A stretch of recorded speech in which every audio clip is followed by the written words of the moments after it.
যখন কোনো দুর্ঘটনা এবং মুসিবত আসে তখন এই দোয়া পড়তে হবে, ইন্না লিল্লাহি ওয়া ইন্না ইলাইহি রাজিউন।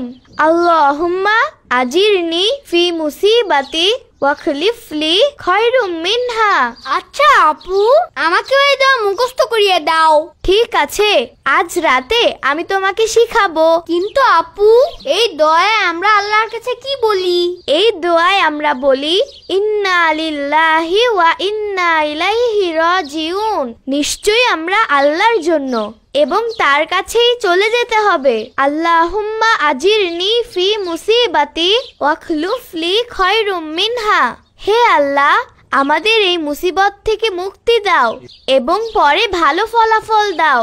আল্লাহ কি সমস্যা হওয়ার পরেও সাহায্য করে?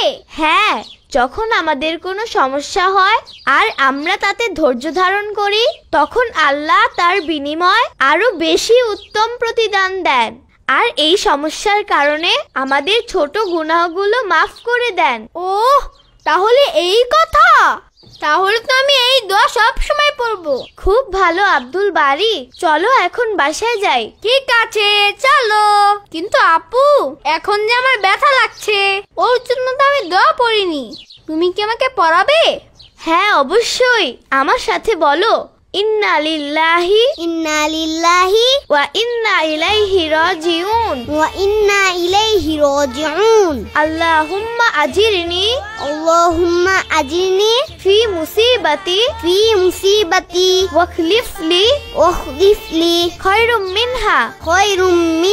তো আব্দুল বারী রে, সে তো খুব ভালো ছেলে, সে তো